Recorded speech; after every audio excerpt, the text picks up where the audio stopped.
welcome everyone to our WordPress accessibility meetup.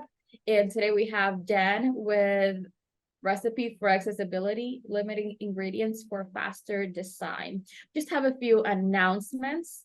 And our Facebook group, it's always available to connect between meetups. We talk about anything and everything WordPress.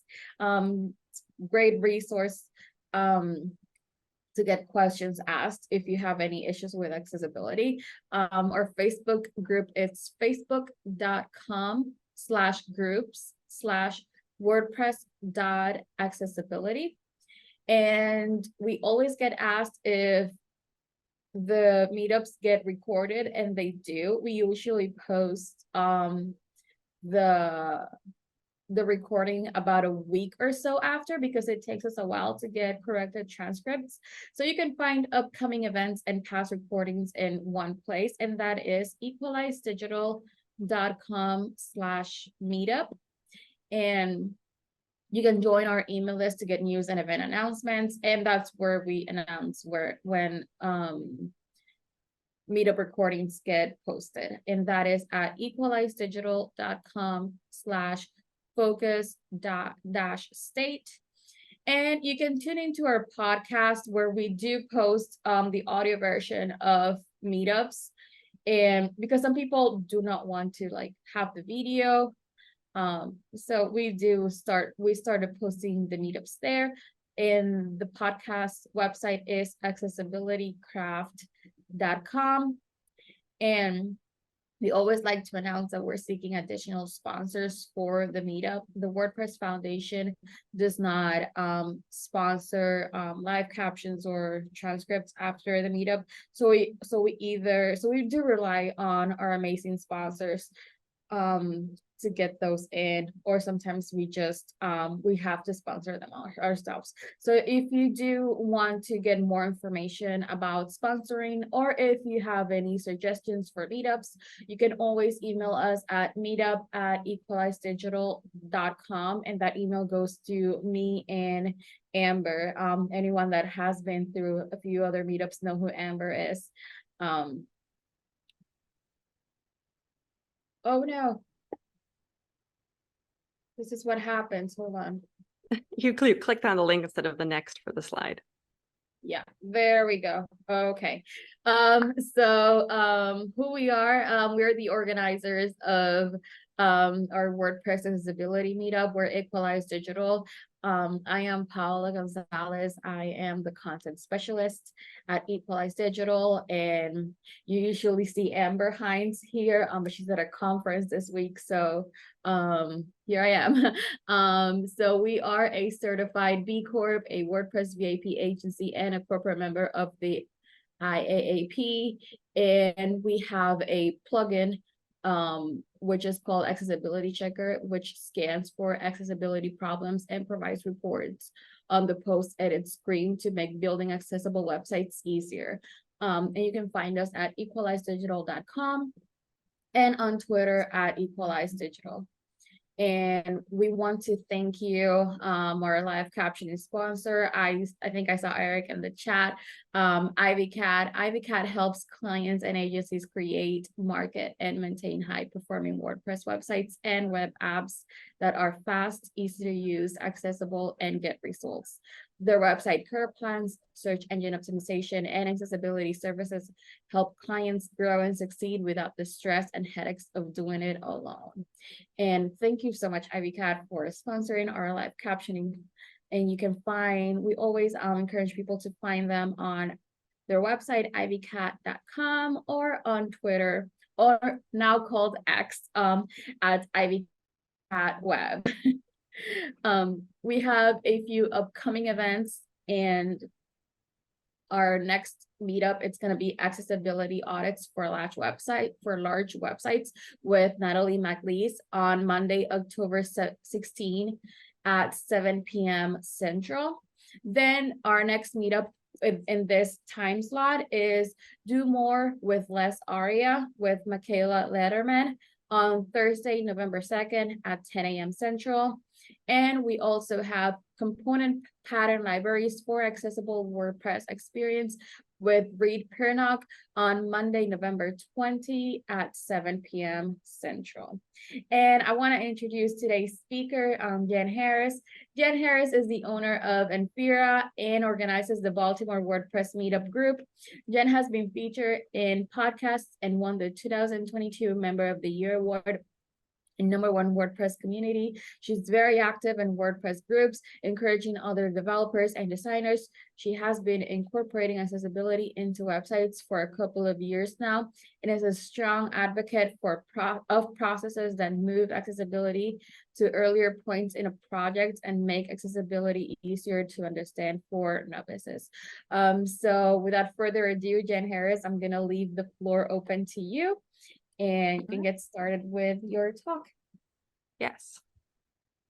So just because I ended up naming this the exact same thing as what I did at WordCamp US, and this is not the exact same presentation, although there are some similarities, I did change the name for my slides just so that you'll be able to find them on my website and they won't be exactly the same.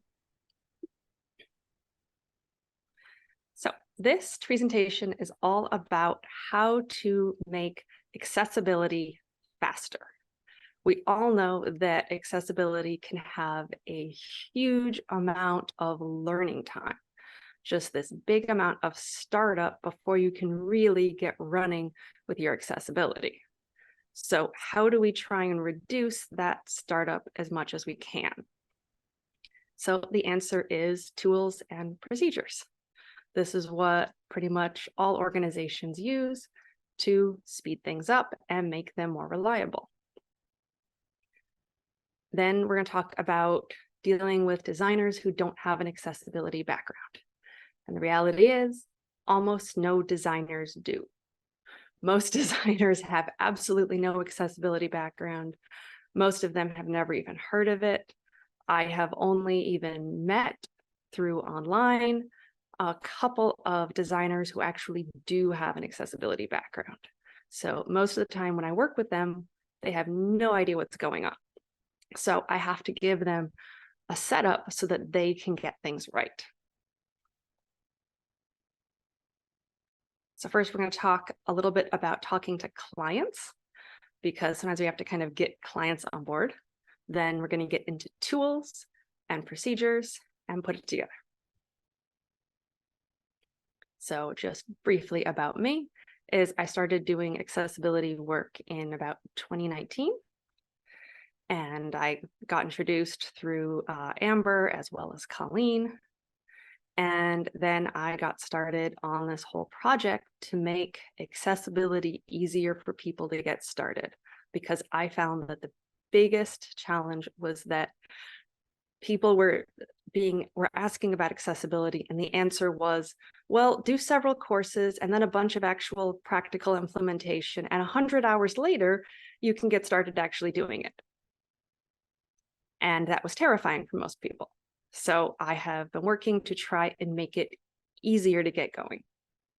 And I also organize the Baltimore Meetup, which is on Zoom, online, and we do have Ask Me Anything, which is basically an open forum for WordPress questions. Slides and links are available, and this URL will be repeated throughout the presentation.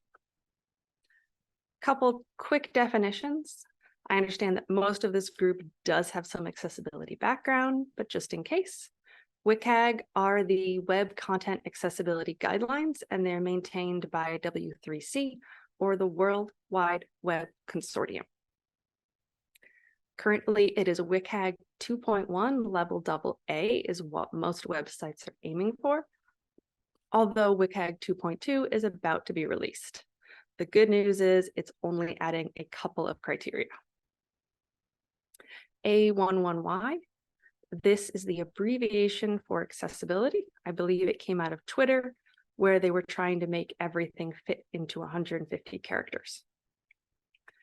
And next, hex, RGB, and HSL. These are ways to represent colors on the internet. Hex and RGB are basically the same thing. They're just a different representation. RGB uses base 10 Hex uses hexadecimal or base 16. HSL is a different way to represent color. And this can be really, really useful when you're trying to take an existing color and make it into an accessible variant of that color.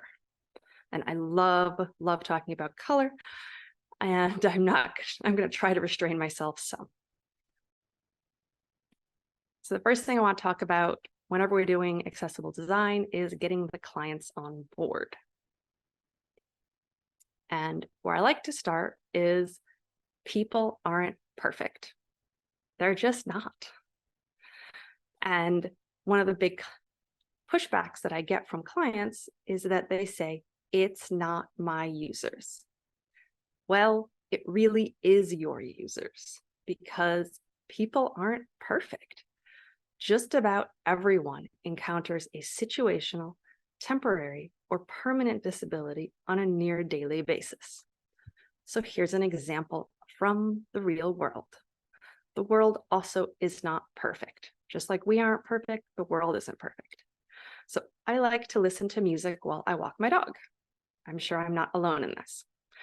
I use the Pandora mobile app, but one of the big issues I have with this app is the progress bar.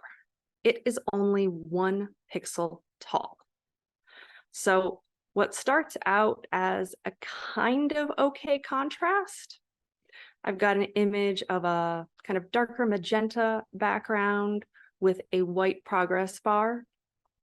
And honestly, it's difficult to read to start with. But now we're going to go take that phone outside to walk my dog. Well, now the whole screen is just washed out. It becomes super bright. It's just all the color gets washed out. So now I'm dealing with this against a light pink background. So we now have white on light pink. It's definitely not meeting contrast. And then because it's bright and sunny out, I put on my sunglasses, which are tinted to help improve contrast so I can see things better outside, especially deer, because my dog gets very excited about the deer. And they're, of course, darkened and polarized. So what I get is a washed out color, and then it gets all super dark. And the result is I cannot see the progress bar at all, even with perfect vision.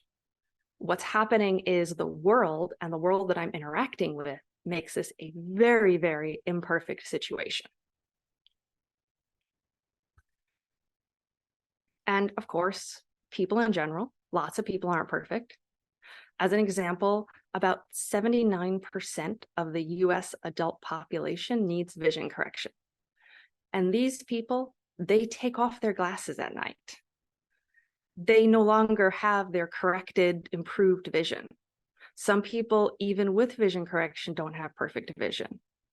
There are many people out there living their lives, police officers, firefighters, delivery people, who are all walking around with even their corrected vision being imperfect. That's just a fact of life. And then when they get home at night and they're tired, they take off their correction. So now it's really imperfect. I have a friend who is legally blind without vision correction. With correction, he can get to about 20/60. He can only even hold a driver's license in a couple of states because he can only pass the vision test in those states. And when he takes off his contacts at night, pretty much the only thing he can do is listen to podcasts, because everything else is a blurry mess. Lots of people have some level of dyslexia and or Erland syndrome. Most people don't have the severe version. Most people have a mild version who have dyslexia. It's pretty mild, it's pretty manageable. It can work out. They can get through life. They, especially if they get early intervention, they can learn coping mechanisms, they can learn techniques. They can get assistance from various devices. Our smartphones can now actually help them with using optical character recognition and actually reading things for them. Many websites, we can just right click and have it read out big paragraphs of text to us. So there's a lot of things that they can have and still have some mild dyslexia. There are police officers, there are firefighters running around right now with mild dyslexia. These people are out there. They're not going to talk about it. They've developed the techniques, they've worked through it, they have gotten to the point that they can function just fine in everyday life. So we don't know that they have problems. Men are particularly prone to color deficiency. About 8% of men in total have color deficiency, and it is higher in Caucasians. If you've ever put on a pair of those orange or amber glasses that a lot of outdoor enthusiasts wear when they're dealing with lower light conditions like dawn and dusk, you'll find that it washes out a lot of the color spectrum. You just can't see things vividly. If you look at a beautiful image of fall scenery, it's kind of dull, but it's actually excellent for seeing wildlife, seeing the difference between a deer and the tree behind it. That shift in the colors actually makes it easier to see. So it's not always a bad thing for surviving in the wild. Synesthesia. This is one I have found most people have never heard of. And it only affects a small portion of the population. And again, people who are affected by this don't tend to talk about it. They don't want to be ridiculed. They don't want to have people telling them that there's an issue. They don't want to deal with any stigmas, so they don't talk about it. But I have talked with people who do have synesthesia. Some people, it only happens with words. Some people only happens with numbers. I have a friend who the reason she can't do math is because it makes her physically nauseous to try and deal with these numbers taking on characteristics. For her, they take on both colors and taste. So she actually tastes numbers. And even in different contexts, they sometimes taste different. So that can be really, really nauseating for her to try and do much math. Obviously, if she's just looking at a speed limit sign that says 35, she's dealing with it for a very, very short amount of time, and then she glances away, and that doesn't set her off. It's when she has to do it for 5 minutes, 10 minutes, 30 minutes, that's when it really starts to bother her. So basically, when I talk with clients, I emphasize that people aren't perfect and their situations aren't perfect. Lots of us are using our smartphones outside. We are looking things up. We are having an in-the-moment question.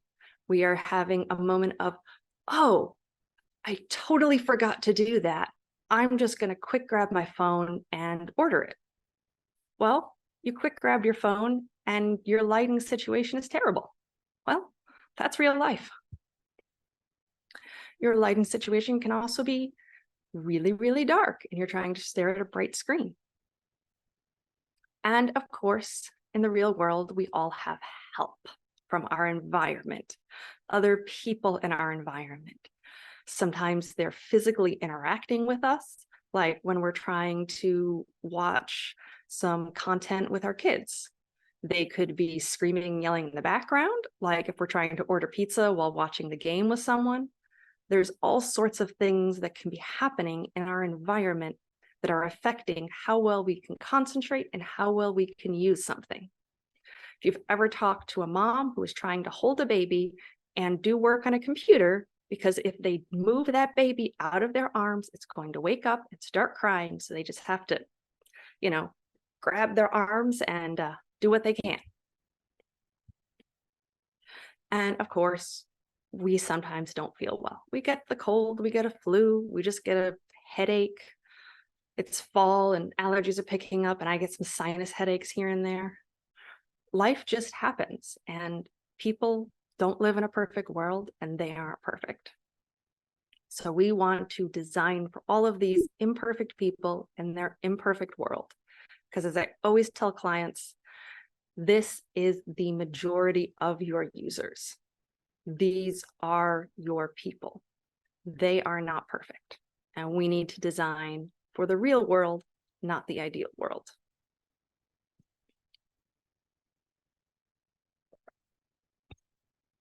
So now we're going to talk about tools. There's a couple different types of tools out there. There are manual tools, and then there are power tools. So some of these manual tools are super, super versatile. You can use them in all sorts of different situations for all sorts of different purposes. You can use them any way you need, but they're manual. They require a lot of work. I've got an image here of a person whisking some stuff by hand. And if you've ever whisked by hand and tried to make like a chocolate whipped cream, it's a lot of whisking. So then we have these more powerful tools that are more specific in their purpose. This KitchenAid mixer in this image is not for everything. It's not the tool that you would use for absolutely every situation. Sometimes it's absolutely overkill. If I just need to whisk a couple of dry ingredients together and then move on, the mixer would not be a good option. But when I want to make a whipped cream, oh yes, I just pop the cream in, set the mixer to 10, wait about 1 to 2 minutes, and it's done. It did all the work for me. It's great. So it's about choosing the right tool for the right situation. So here I have an example of a tool that I have used many, many times. It's called contrast ratio. And as you would expect, it computes the contrast ratio between one color and another. It does a great job. But unfortunately, when I need to build out an entire color palette for a website, it's not so great. It requires a ton of manual work and can take plenty of people hours to build out the whole palette. That's just not great. So instead, we have a tool which gives us some simple inputs and then does the work for us. Just like when I put the contents into the mixer and set it on speed 10 and just wait a moment, and it does the work for me. So here's an example of the tool not only doing the work for you, but also giving me answers in a way that I can understand. I have a table here, and in the left column, I have a whole series of the letters OK. And that tells me that that came out okay. So I can easily scan through that list, or if I was using a screen reader, I could easily go through that list, and I would hear either the words okay or issue, and then it would tell me what the item was. So now I can quickly scan through and see whether I have something I need to fix or if I'm good to go. And then, of course, it's always great to have something that I can show to a client and something I can show to my designer as an example. Designers are frequently very, very visual people. They do fantastic when you give them an example. They don't do so great when you write out a long description. I've tried both ways. It works far, far better when I give them an actual example. Here's what I want it to kind of look like. Here's a guide. So now we are going to go ahead and take a quick look at a fun tool. So if you listen and pay attention. I'm sorry to interrupt you. We had a question coming from Alice. What is the name of the tool being shown? It was right before the pricing table that you showed. I am going to show it in just a minute. There we go. Thanks. And it is also available on the slides and links. So here is a WP Builds. It is a podcast. It's been running for quite a while in the WordPress space. They've got a lot of good content. But if you look at their website, it's pretty painful on the eyes. We have a whole lot of things that don't pass contrast. I can hold down, I'm using the Brave browser. This is a version of Chromium, same thing that Chrome is built on. Command-Shift-C. This brings up an inspector that allows me to take a look really quickly at contrast. So here I can see that their light blue with their white text has a contrast of 2.04. And as we know, that does not pass. We can see here that their yellow background has some dark gray text, and that has a contrast of 11. That passes. But this yellow is really, really bright. It is a fluorescent yellow, and it's not pleasant to read against. People really don't like reading against fluorescent colors. So we are going to do a sample fix. So this is the tool, and it's called the Full Color and Font Builder, and it starts with the simplified inputs. And so here we have some simple inputs, and then we will later get to a full exhaustive list of inputs. And it asks us to just answer some basic questions. What font do we want? Well, I just looked at the website and checked the inspector quickly, and it told me that the font was Montserrat. Great, put that in. Font sizing, it's standard. Standard's the default. Large is great if you have a low vision audience. And then we take a look at the corner styles that they use on this site. Well, it's squares. That works. Next, we put in a light text color, should be close to white, and a dark text color should be close to black. So I just grabbed the actual colors off of their site. Then they have 2 brand colors, so I selected 2 as the number of brand colors, and I put in those 2 brand colors. And now I click the button. Now that the button has been clicked, the sample has been built. So now I can come down to the sample section. In this sample, I have it bolded. Text is styled as a link without being a link, and buttons are styled without functionality. That's because this is for display. So here we can see in this sample that the yellow has been toned down a lot. It's still a yellow, but it's now a soft yellow, which is much easier to read against. The bright blue, which they had as the background in their footer, which was particularly neon and hard to read, is now a soft light blue, easy to read against. We've kept their primary color for the buttons, and instead of using white, we used the dark gray. So now we meet contrast. Since they only had 2 colors, we also grabbed a 3rd accent color to kind of go with their color scheme. And now we're showing all of this in context. We have the headings, we have the content. I've put in here a bunch of text, which is actually readable, but is not text that you are used to reading.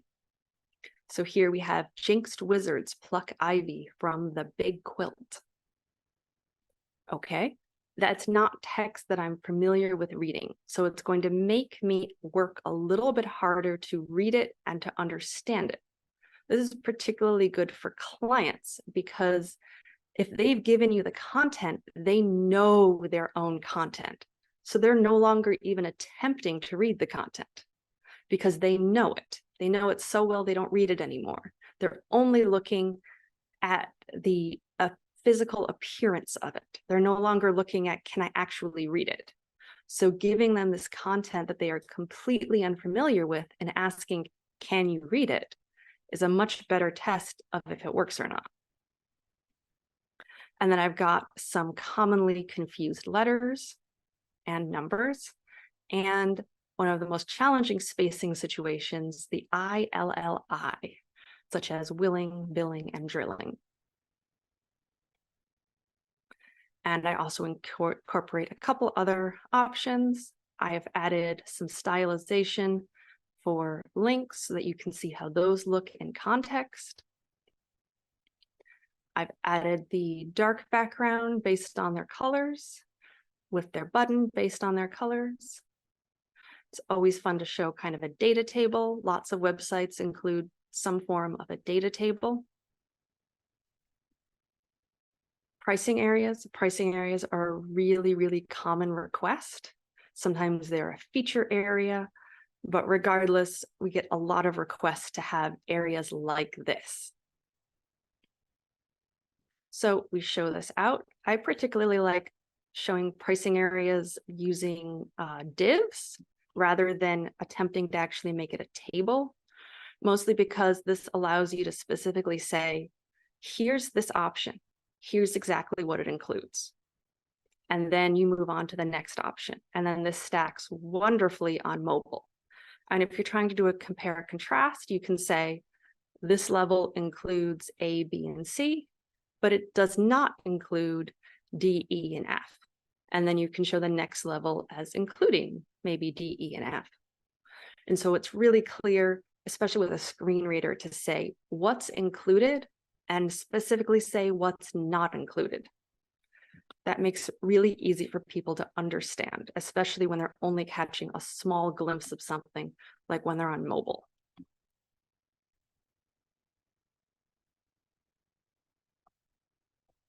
I have a simple form here to show people what a form would look like, styled in this new color palette.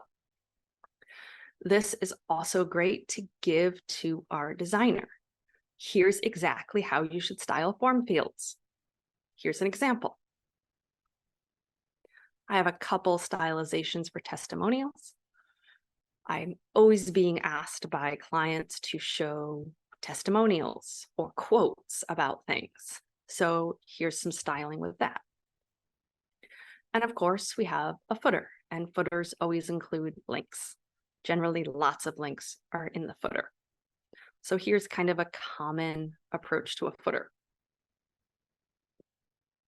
Then we move on to the next step. So we've now put in our inputs and we viewed our sample. So now we're going to check to make sure that everything worked out fine. And here we have two grids. We have a grid with light backgrounds and dark text, and we have a grid with dark backgrounds and light text. And again, what we're looking for is the value OK. Here we can see in the left column under color name for both of these tables that we got the OKs. If we see the word issue, we know we have something to fix. And this is specifically targeted based on the use. So an accent color is used for something like an icon. It has a different contrast ruling than your text and link colors do. And then below these, we have what all of that information actually means. And I've written out what they are. So instead of just saying 18 point, which most web developers have no idea what 18 point is, I've written it out in actually pixels so that web developers can understand what it is in actual pixels. Now we have the full settings input. So this section has been built when we did the simplified inputs, we told it to build. This whole section has been built out and populated for us. But here is the opportunity where we can tweak and adjust something. Maybe it came out okay, but we didn't quite like what we got. So we can make changes here on the grid. And then once we've made the change, we can just click on the update the sample and CSS variables. And then we can check our contrast grid to see if the update, if we still pass. And then we can check our sample to see how it actually looks in context. And then finally, when we're all done, we get to come to the CSS variables, because this is what your designer and developer want. They want to get a complete list of what they should be using. For fonts, we do prefer using rems because that way we size according to the user's preferences. If the user has said they like large text in their browser, if we use rems, that will work with the user. It will say, okay, you like large text. Your text is now larger. Yay. They may prefer small text because that may be how their vision works. And for them, it may be easier to see it on small text. It does happen for some people. So they may say small text. This way, it allows the user to pick what they want. and how they want their experience to be.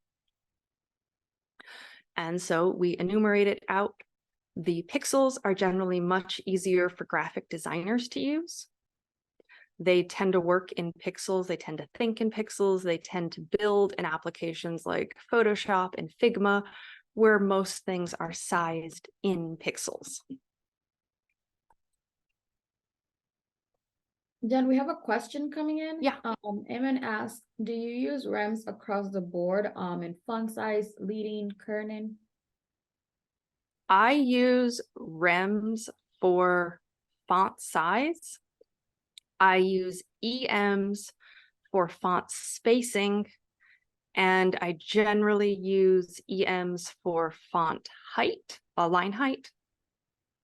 And then I will typically use pixels for paddings and margins.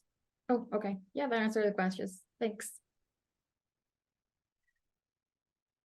Then we get all of our colors, and we've got those with the light background and those with the dark background. And while these are written out as CSS variables that a developer can just grab and use, they're also written out in a way that a graphic designer doesn't have to know CSS. These are still readable. I mean, here when we say button text color, okay, when we're talking about buttons, that's the text color. That's pretty easy for a designer to understand. I've worked with a number of different designers, and they haven't had any difficulty reading what these things are. So I just grab the whole thing, and I copy and I paste it, and I include it in my instructions to my designer. We have a few more of questions coming in. Yeah. DK asked, why pixels for padding and margin? Because most of the time I do not want elements to get spaced more just because someone picked a larger text size. That can sometimes result in literally an entire page of blank white space. Got it. Okay. Anything else? Good to go? Yep, good to go. All right, so now we are on to procedures. So the whole purpose of procedures is to save time and money and to make a repeatable process that people who don't have as many skills or as much experience can implement. And most people that I work with, especially designers, they are really, really used to having things like brand guidelines. All of the time, if they work with a printing company, they're told exactly how much bleed they have to have, how many colors they're allowed to use. They're used to a ton of specifications from these companies on exactly how they have to produce the work so that it can be printed and done up properly. So telling them these brand guidelines, telling them the numbers to use, they generally welcome it because they don't have to think. They don't have to make decisions. They can save their thinking and decision power for more of the creative aspect of the designing. And I tend to use a design service that doesn't have any designers with WCAG experience, but many of them have a lot of brand design experience. They've designed lots and lots of web pages. They understand hex codes. They understand pixels. They understand all of that. And they really like that I just tell them, this is what you're going to use. Now, here's some more content. So when I hand out the instructions to them, I choose the fonts and colors for them so that they don't have to try and understand WCAG, because the reality is they're not going to. And then I give them specific checklists to talk about how you should and should not do things. In this slide, I have an example from a website that I recently visited, and I had a lot of difficulty using it because of how it was styled by the designer. This is not how the form plugin by default works. They did a ton of intentional styling to make it this challenging to use. So in this image, we have two rows. on both rows, it says your name in one field, email address in the second field. In the top row, there is a background color. Your name is big and bold, and it has an underline for the whole field. This looks like an input field. I have seen this styling on many, many input fields on the internet. In the second row, again, it says your name. It has a very washed out look. It's a light gray text. It's a very light gray border. It looks like an inactive field. So of course, what I did was I tried to click on the top field because that is bold, it's eye-catching, it looks exactly like an input field. But that was actually the label. That was the label for the field. The thing below it was the actual input field. This is not a good user experience when your user is repeatedly clicking on something that looks like an input field, but it's not. So how can this kind of design be avoided? Well, it can be avoided with instructions. We tell the designers that all input fields need clear labels. Well, it was a clear label. Place any instructions before the form field. There weren't any specific instructions. It's just putting in your name. We don't need a whole ream of information about this. For any required field, make sure that required is in the label. Okay, it was a star and that was added with a CSS property. That was not going to be very easy to determine that that was required. And then put a border color on all of our form fields and use the assigned border color. Now, of course, if I'm giving out an assignment, I used my handy tool and I got border colors that meet the WCAG guidelines. And then I tell them exactly what to avoid. So this is the thing that we want to check to make sure they didn't do. So the first thing is we made sure there's no placeholder text. Well, the previous form had placeholder text, so we got to remove that. You're not allowed to put borders or decorative styling on labels. Well, there were a lot of borders and decorative styling on the labels, so all of that has to get removed. And of course, the submit button should clearly say what it should do. And then, since I'm handing out the work, I also include the example. Here's an example of what it looks like. So here we have a clear label. We clearly state the required field. We have a nice clear border around the input element, and the submit button tells me what it's supposed to do. Then we have this same set of inputs, but we removed all of the styling. We added the word required where it was necessary. We removed all the placeholder elements. And now we have what people expect from a standard form. They see a clear label. They see a very clear and obvious input box. And now people can actually get through that and understand the form and complete the form.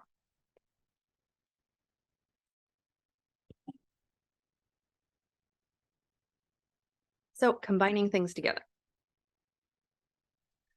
It's important to understand what people are skilled at and what people are not skilled at. So I work with a design service on a regular basis. They do not have accessible designers. They don't have people who've gone through 100+ hours of accessibility training and practice and learned everything. Those aren't available. So I need to provide the colors and the fonts to them. I need to provide the specific list of what they are to do and what they are to avoid.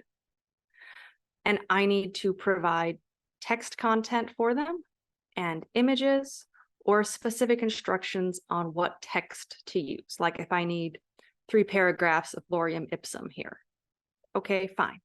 That's the text for them to use. They'll use it. If they need to go source a photo, I give them, okay, I want a dog playing with a kid. So they'll source an appropriate photo. And then, of course, Most graphic designers are not UI UX designers, so they do need to have a wireframe. One of the ways that I frequently provide them with a wireframe is I will record a video walking through some example websites. So there I say, all right, I like this top section. Here in the header, make sure to include our logo over here, and I highlight exactly what parts I want them to copy and what parts I want them not to copy. The last time I was delegating out an e-commerce homepage, I got back very close on the first go, and that's because I delegated all of these with instructions. I got my fonts and my colors built in just a couple minutes, and then I walked them through the example of what I wanted and what content to put in there.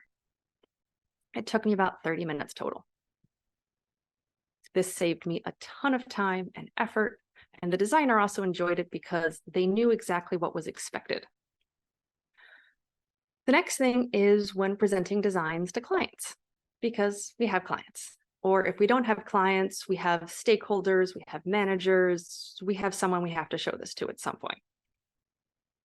So here, what we want to do is make it clear that the purpose of the design phase is to hit 90% done. The reality is, when we take our design and we implement it, we're going to need to do a little tweaking, a little adjusting. The content is always going to change. Trust me, they will always change the content or the images. Something will change. So we don't need to get to completely done. We don't need to get to perfect. We just need to get most of the way there and then get going on the process.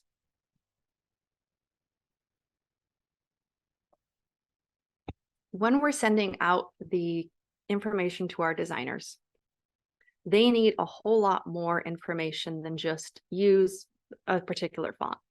Like, I'm not just going to tell them to use the Montserrat font. I'm going to break it down. I'm going to tell them what the heading font is, if the body and the heading are the same, whether or not I've got an accent font. I'm going to give them the specific sizes and font weights for headings 1 through 4. The reality is, even on really, really big websites, I don't use H5 or H6 for basically anything. When you actually look at the way a website should be laid out, it should be laid out like a table of contents, and the heading should make sense like a table of contents. We don't go from H1 to H6. There's a whole lot of settings in the middle. And when you actually break down the website like this, most of the time, you never actually use H5 or H6. And I mean, I haven't used an H5 or an H6 in probably 2 years in a legitimate use of it. I've seen plenty of themes try and use them for other things, but in actual use where it should be applied, it's not there. Make sure they know their font sizes, their font weights, line heights, paragraph spacing, and letter spacing.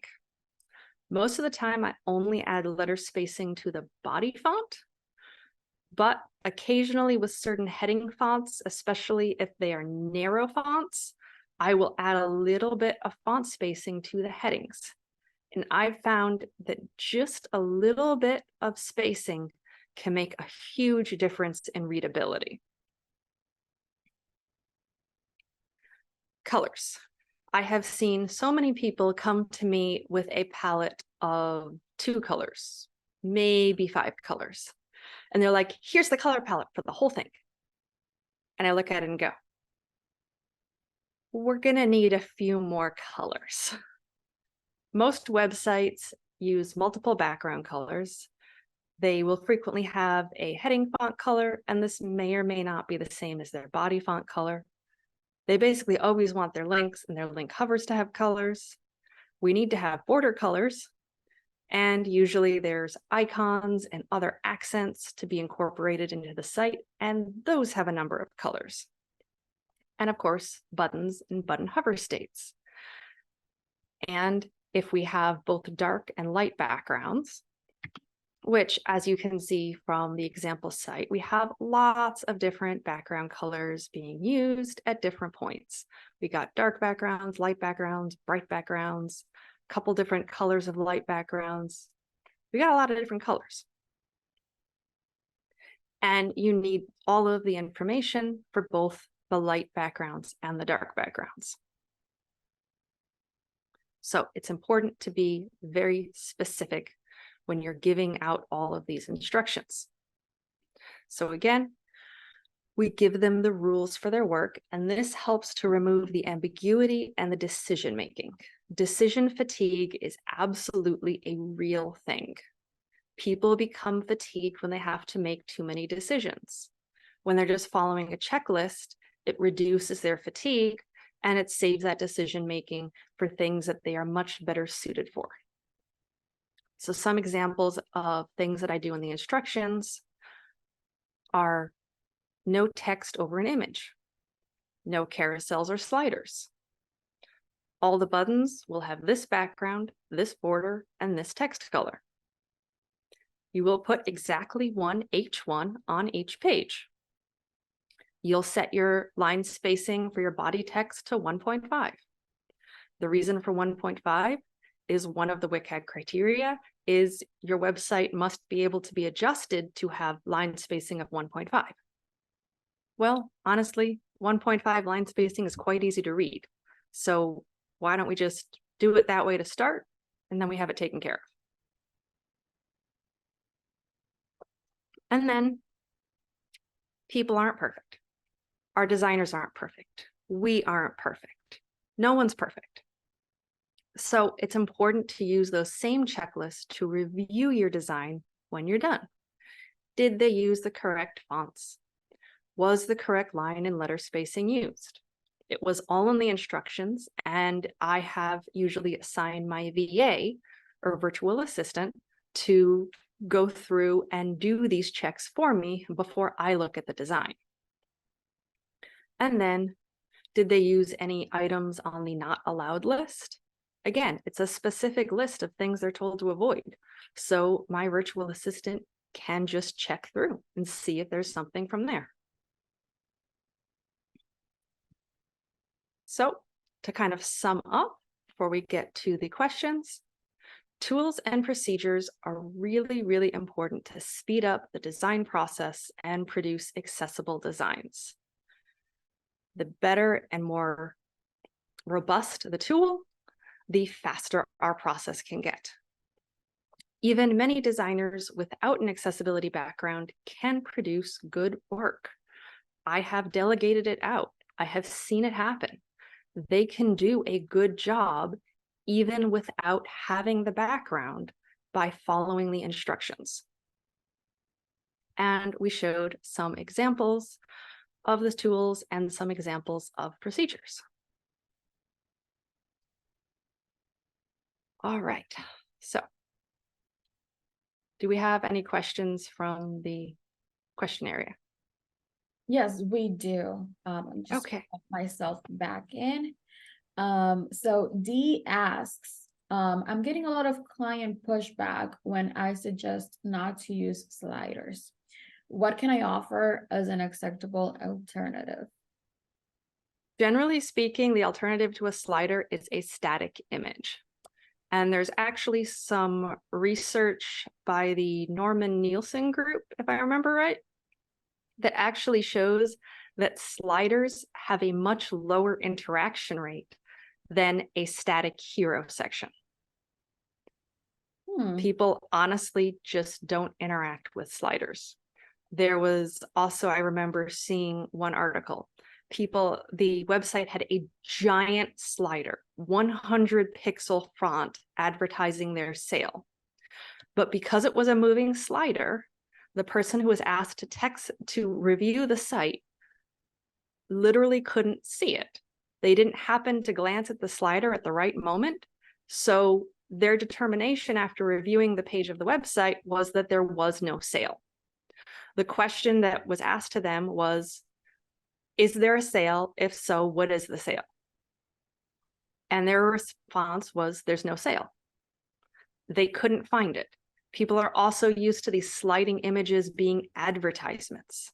They're really often used for advertisements. And when something looks like an ad, people just stop looking at it. Yeah, sliders just get very confusing. I'm the kind of person that every time I see a slider, I'm just like, do I Move click on. on it? Do I look for an arrow? Do I look for the dots at the bottom? I just move. Exactly. I just move on. I can't deal with them. But yeah, we do have another question. Do the top paid search companies that sell the plugins for making your websites accessible, like handicap guy icon, are they real? Do they help? And do the checkers on their sites that run a check on URL, are they real or just something they do to convince you that your site is not compatible? Okay, so basically you're asking about automated testing and automated remediation. That That's what I basically the think. question. That's what I think. Okay, Yeah. so the answer is automated testing can test for approximately 30% of the WCAG criteria. That means that automated testing cannot test for 70%. They can't tell you if you passed, failed, or it went totally screwy. They have no idea what's going on with the other 70%. Additionally, they can't fix the other 70% or know if they screwed it up. So when you can only tell whether 30% passed or failed, then when you go and you try and fix things, you only know whether you worked on that 30%. You have no idea if your fix may have totally screwed up the other 70%. And I have seen quite a few situations where those automated tools totally screwed things up. They turned a menu that worked into a completely unusable menu for keyboard users. They can cause a lot of problems to that 70% that they can't even test for. So they have no idea if they're screwing that up completely.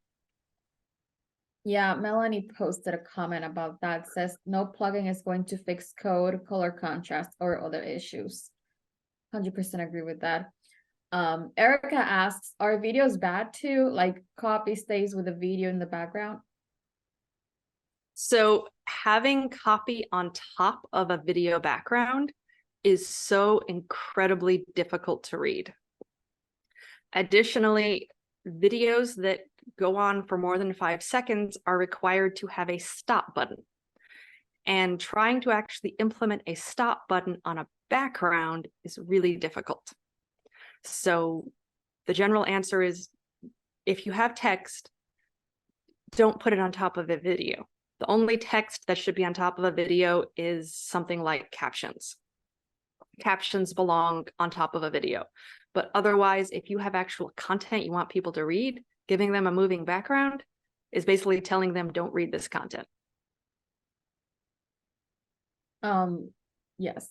So we do have another question from Derek.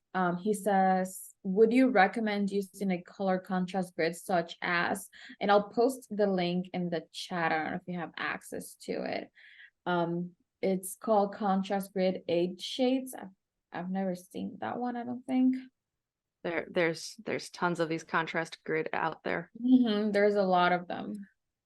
Okay, so this contrast grid is fine. The problem is it's very difficult to understand.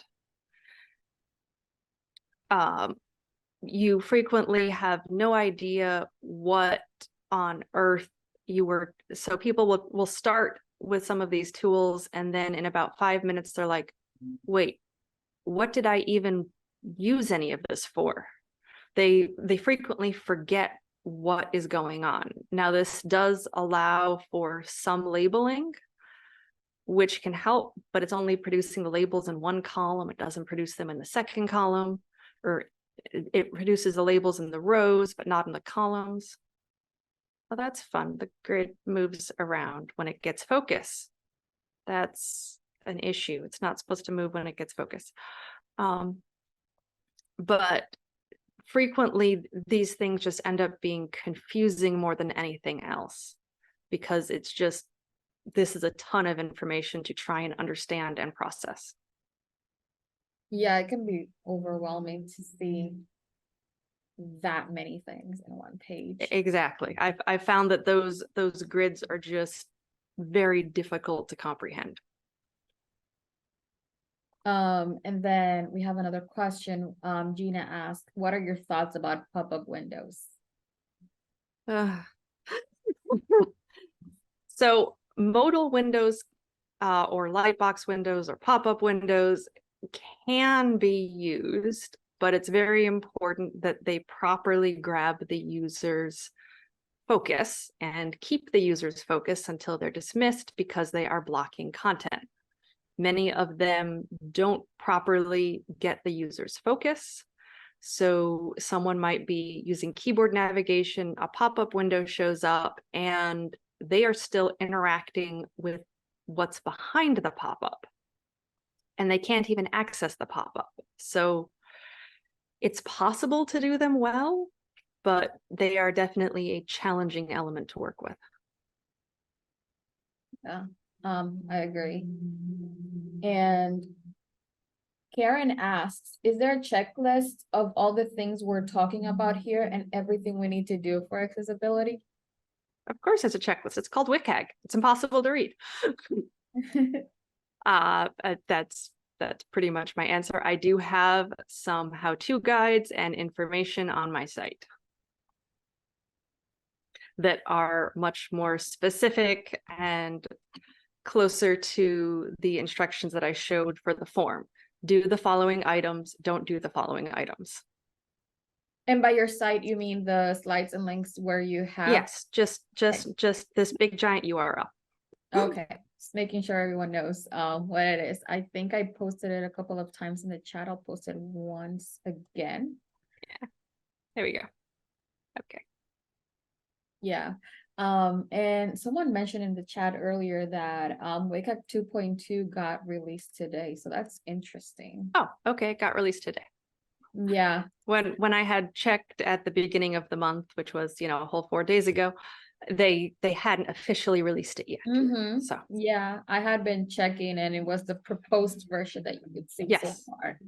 Yeah. Which I highly doubt that it's had any real changes from the proposal, maybe a semicolon or something. I don't see any more questions in the chat. So I think we can wrap up the meetup, and thank you so much, Jen, for your talk. And where can people find you? Again, the link. Everything is on the link, and there you can find Jen. Thank you so much, everyone, for participating. Thank you so much, Jen, for your amazing talk. And thank you so much, IvyCat, for sponsoring today's event. Thank you, everyone. Have a great rest of your day. Bye. Bye.